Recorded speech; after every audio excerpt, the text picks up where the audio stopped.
రాజమండ్రిలో కూటమి ప్రజాగళం సభలో మోదీ మాట్లాడుతున్నారు. ఇప్పుడు లైవ్ చూద్దాం. महेंद्रवरम वासियों को नमस्कार। मैं गोदावरी मां को प्रणाम करता हूं। इस धरती पर आदि कवि नन्नय्या ने तेलुगु का सबसे पुराना साहित्य रचा था।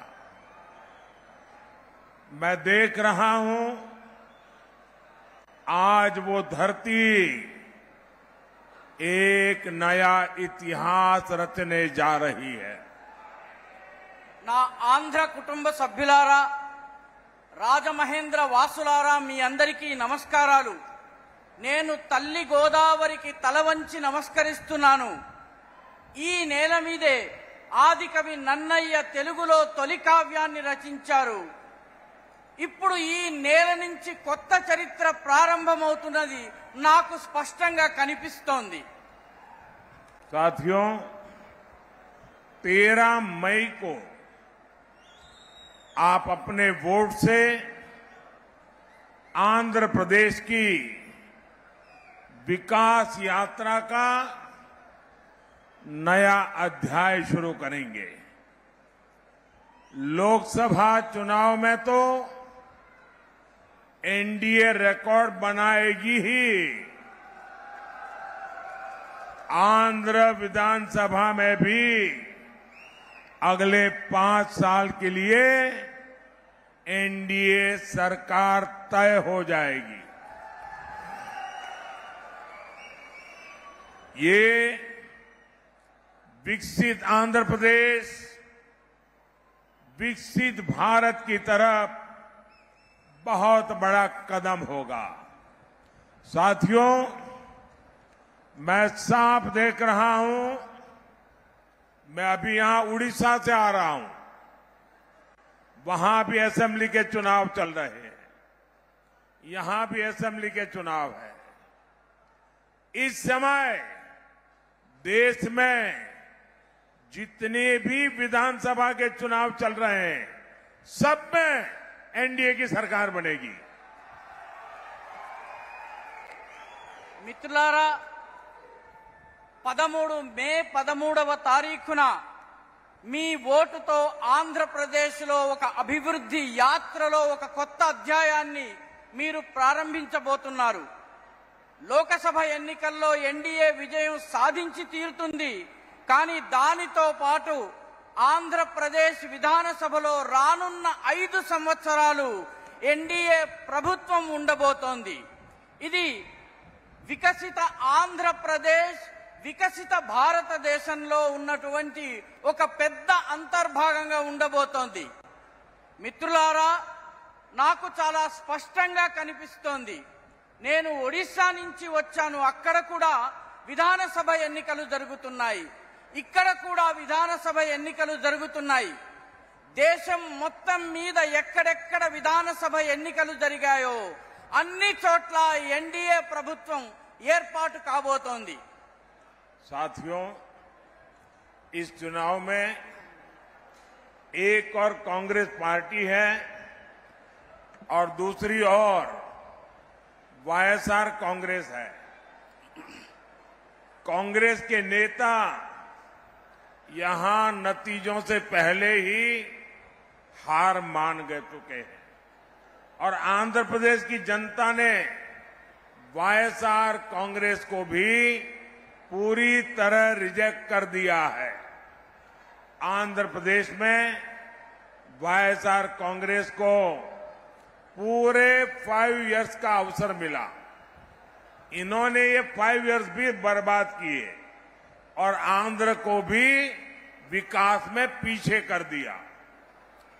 మిత్రులారా, ఈ ఎన్నికల్లో 2 ప్రమాదాలున్నాయి. ఒకటి కాంగ్రెస్ పార్టీ, రెండవది వైఎస్ఆర్ కాంగ్రెస్.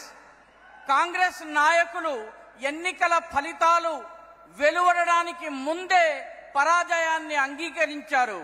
ఆంధ్రప్రదేశ్లో ఉన్నటువంటి ప్రజానీకము వైఎస్ఆర్ కాంగ్రెస్ ని కూడా పూర్తిగా తిరస్కరించింది. ఆంధ్రప్రదేశ్లో వైఎస్ఆర్ కాంగ్రెస్ ప్రభుత్వానికి 5 సంవత్సరాలు అవకాశం లభించింది.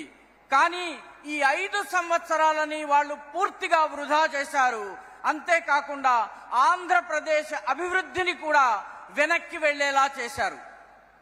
साथियों, जब चंद्रबाबू जी की सरकार थी तब ये राज्य विकास के टॉप पर था, लेकिन वाईएसआर कांग्रेस ने यहां विकास की गाड़ी को पटरी से उतार दिया।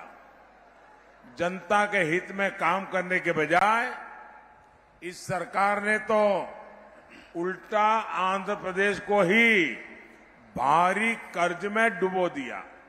इसलिए देश हो या प्रदेश, आज विकास का एक ही गारंटी है और वो गारंटी है एनडीए। మిత్రులారా, అవిభక్త ఆంధ్రప్రదేశ్ ఉన్నప్పుడు చంద్రబాబు నాయుడు గారి ప్రభుత్వం ఉండింది. ఆ ప్రభుత్వము అభివృద్ధిలో ఈ రాష్ట్రాన్ని అన్నిటికన్నా పైన టాప్ కి తీసుకువెళ్ళింది. కానీ రాష్ట్రం ఏర్పాటైన తరువాత వైఎస్ఆర్ కాంగ్రెస్ ఈ అభివృద్ధి రథం ఏదైతే ఉందో దాన్ని పట్టాలు తప్పించింది. ప్రజల హితం కోసం, మేలు కోసం పనిచేయడానికి బదులు ఈ ప్రభుత్వము ఆంధ్రప్రదేశ్ ని భారీ అప్పుల ఊబిలో కూరుకుపోయేలా చేసింది. కాబట్టి దేశమైన, ప్రదేశమైన, దేశమైన, రాష్ట్రమైన నేడు అభివృద్ధికి ఉన్నటువంటి ఏకైక గ్యారంటీ ఎన్డీఏ. साथियों, आंध्र युवाओं और युवा टैलेंट का प्रदेश है। टेक्नोलॉजी में आपकी काबिलियत का लोहा पूरी दुनिया मानती है। इसलिए आज जब देश तेजी से आगे बढ़ रहा है तो आंध्र का तेजी से आगे बढ़ना उतना ही जरूरी है। लेकिन यहां की राज्य सरकार में ये उम्मीद बेकार है। डेवलपमेंट के नाम पर यहां काम 0 और करप्शन 100% हुआ है।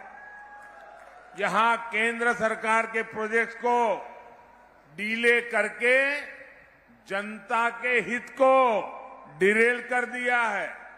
इसलिए राज्य और केंद्र में जब एनडीए की डबल इंजन सरकार होगी तो सभी रुके काम पूरे होंगे। మిత్రులారా, ఆంధ్రప్రదేశ్ యువతలోని సామర్థ్యానికి చెందినటువంటి రాష్ట్రము. టెక్నాలజీలో, సాంకేతిక పరిజ్ఞానంలో, ఆ సామర్థ్యంలో ఆంధ్రప్రదేశ్ యువకుల శక్తిని యావత్ ప్రపంచం గుర్తించింది. అందుకే ఈ దేశము వేగవంతంగా అభివృద్ధి చెందాలన్నట్లయితే చెందుతున్నటువంటి సమయంలో ఆంధ్రప్రదేశ్ కూడా అంతే వేగవంతంగా అభివృద్ధి చెందడం చాలా అవసరం. కానీ ఇక్కడ ఉన్నటువంటి రాష్ట్ర ప్రభుత్వం నుంచి ఈ రకమైనటువంటి దాన్ని ఆశించటము పూర్తిగా వృధా. అభివృద్ధి పేరిట ఇక్కడ పనులు 0, కానీ కరప్షన్ మాత్రం 100%, 100% జరిగింది. కాబట్టి ఇక్కడ కేంద్ర ప్రభుత్వం యొక్క ప్రాజెక్టులను డీలే అంటే ఆలస్యం చేయడం జరిగింది. జనత యొక్క మేలు, జనత యొక్క బాగుని డీరైల్ అంటే పట్టాలు తప్పించడం జరిగింది. కాబట్టి రాష్ట్రంలో, కేంద్రంలో ఎన్డీఏ యొక్క డబుల్ ఇంజన్ ప్రభుత్వం ఉండాలి. అప్పుడు మాత్రమే ఆగిపోయిన పనులన్నీ మళ్లీ ప్రారంభమవుతాయి.